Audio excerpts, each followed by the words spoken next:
तकरीबन 90 मिलियन लोग United states के अंदर प्री डायबिटिक हैं, यानी हर 3 में से एक बंदा प्री डायबिटिक है। और प्री डायबिटीज या डायबिटीज की सबसे अहम फैक्टर में से इंसुलिन रेजिस्टेंस एक अहम फैक्टर होता है। तो गाइस, इस वीडियो के अंदर हम डिस्कस करने जा रहे हैं इंसुलिन रेजिस्टेंस क्या होती है बेसिकली, और इंसुलिन रेजिस्टेंस को रिवर्स करने के लिए कौन से 5 मोस्ट इंपॉर्टेंट टिप्स हो सकते हैं। तो वीडियो को एंड तक जरूर देखिएगा। अगर आपने मेरा चैनल अभी तक लाइक और सब्सक्राइब नहीं किया तो प्लीज लाइक और सब्सक्राइब जरूर करें। तो सबसे पहले हम बात करेंगे कि इंसुलिन रेजिस्टेंस होती क्या है। इंसुलिन बेसिकली एक हार्मोन होता है जो कि हमारे पैनक्रियाज से रिलीज होता है, और जब हम खाना खाते हैं तो हमारा खाना खाने के बाद जो है ग्लूकोज हमारी ब्लड के अंदर जमा होने लगता है, और जब हमारी ब्लड के अंदर ग्लूकोज लेवल बढ़ने लगता है तो हमारी बॉडी एक हार्मोन रिलीज करती है जिसे हम इंसुलिन बोलते हैं। इंसुलिन का बेसिकली प्राइमरी फंक्शन होता है हमारी ब्लड से ग्लूकोज को हमारे सेल्स की तरफ भेजना, यानी हमारे मसल्स, फैट और लिवर की तरफ भेजना। और जब हमारे बॉडी के सेल्स या टिश्यूज इंसुलिन को रेजिस्ट करने लगते हैं तो हमारी ब्लड के अंदर ग्लूकोज लेवल ज्यादा जमा होने लगता है, जिसकी वजह से लॉन्ग टर्म में एक कंडीशन होती है जिसे हम टाइप 2 डायबिटीज या शुगर बोलते हैं, और इसकी सबसे बड़ी वजह इंसुलिन रेजिस्टेंस होती है। लेकिन आपको परेशान होने की बिल्कुल भी जरूरत नहीं है, क्योंकि इंसुलिन रेजिस्टेंस 100% रिवर्स हो सकती है। तो गाइज, अब हम बात करेंगे उन 5 मोस्ट हेल्पफुल फैक्टर्स के बारे में जो कि इंसुलिन रेजिस्टेंस को रिवर्स करने में हेल्प करते हैं। तो सबसे पहला इसमें फैक्टर आता है एक्सरसाइज। जब हम एक्सरसाइज का एक सेशन करते हैं तो तकरीबन 72 घंटों तक ब्लड शुगर लेवल हमारा कंट्रोल में रहता है। और एक्सरसाइज के अंदर चाहे हम एरोबिक एक्सरसाइजेस करते हैं, यानी तेज वॉक करते हैं, जॉगिंग करते हैं, साइकिलिंग करते हैं, या फिर स्विमिंग करते हैं, या फिर रेजिस्टेंस ट्रेनिंग करते हैं जिम के अंदर, दोनों ही ब्लड शुगर लेवल को कंट्रोल करने में बहुत ही इफेक्टिव होती है। तो सवाल यह है कि एक्सरसाइज करने का प्रॉपर तरीका क्या होता है।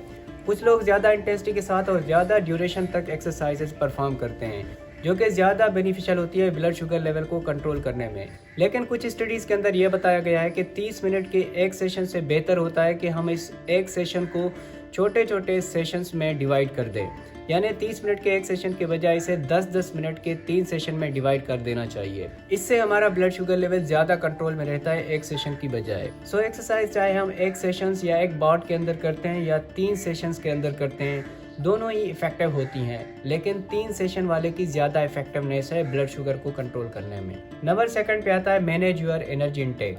हमारा खाना खाने का मकसद होता है हम एनर्जी हासिल करना, और हर इंसान को डेली बेसिस पे एनर्जी का एक खास अमाउंट चाहिए होता है हमारी बॉडी के डिफरेंट फंक्शंस परफॉर्म करने के लिए। तो जब हम ज़्यादा खाना खाते हैं तो हमारी एनर्जी हमारी ज़रूरत से ज़्यादा हो जाती है, और वो जाके फैट में कन्वर्ट हो जाती है, और वो फैट हमारे मसल्स या हमारे टिश्यूज़ के अंदर जमा होने लगता है, जो कि एक मेजर कारण बनता है इंसुलिन रेजिस्टेंस का। जब हमारे सेल्स या टिश्यूज़ के अंदर फैट डिपॉजिट होने लगती है तो हमारे सेल्स इंसुलिन को रिस्पॉन्स नहीं कर रहे होते, यानी इंसुलिन के रिस्पॉन्स को रेजिस्ट कर रहे होते हैं, जिसे हम इंसुलिन रेजिस्टेंस बोलते हैं। तो अगर हम डेली बेसिस पे रिक्वायर्ड एनर्जी से ज़्यादा खाना खाते हैं और ज़्यादा एनर्जी कंज्यूम करते हैं तो हमारी इंसुलिन रेजिस्टेंस और बढ़ने लगती है। तो इसलिए इंसुलिन रेजिस्टेंस को कम करने का वाहिद ये तरीका होता है कि हमें ओवर ईटिंग से बचना चाहिए, और डेली बेसिस पे हम जितना खाना खा रहे हैं उससे कम खाएँ और कैलोरी डेफिसिट में खाएँ।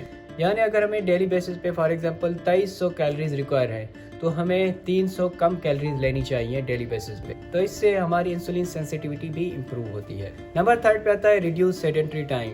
हम डेली बेसिस पे जो एक्टिविटीज़ कर रहे होते हैं जो कि एक्सरसाइज के अलावा होती हैं, यानी हम वॉक करके ग्रोसरी स्टोर तक जा रहे हैं, शॉपिंग मॉल तक जा रहे हैं, सब्जी लेने जा रहे हैं या दूध लेने जा रहे हैं, तो ये जो डेली बेसिस पे हमारी एक्टिविटीज़ होती हैं जो कि एक्सरसाइज में काउंट नहीं होती, तो हम इसे नॉन एक्सरसाइज एक्टिविटी थर्मोजेनेसिस बोलते हैं। तो इसका बड़ा रोल होता है हमारा ब्लड शुगर कंट्रोल करने में। तो इसलिए ब्लड शुगर लेवल को कंट्रोल करने और इंसुलिन रेजिस्टेंस को इम्प्रूव करने के लिए ज़रूरी होता है कि हमें डेली बेसिस पे जो हमारी एक्टिविटीज़ होती हैं उसको बढ़ाना चाहिए और सेडेंटरी टाइम को कम कर देना चाहिए। यानी हम डेली बेसिस पे अगर हम 1000 कदम चलते हैं कोई काम करने के लिए तो हमें उसे बढ़ा के 1500 कदम में कन्वर्ट करना चाहिए। तो इससे ये होगा कि आपकी ब्लड शुगर लेवल भी कंट्रोल में रहेगी और इंसुलिन रेजिस्टेंस भी कम होगी। नंबर 4 पे आता है इंक्रीज फाइबर इंटेक।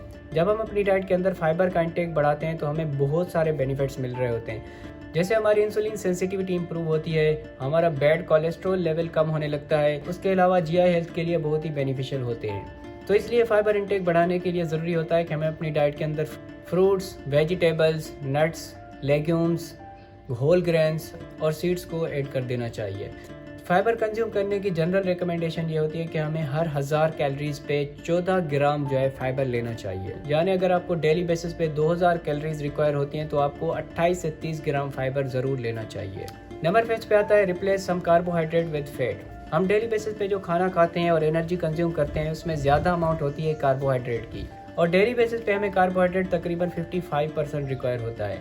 जब हम कुछ एनर्जी कार्बोहाइड्रेट्स की बजाय फैट से कंज्यूम करते हैं तो इससे हमारे इंसुलिन रेजिस्टेंस के जो मार्कर होते हैं जिसे होमा IR बोला जाता है वो भी इम्प्रूव होने लगते हैं।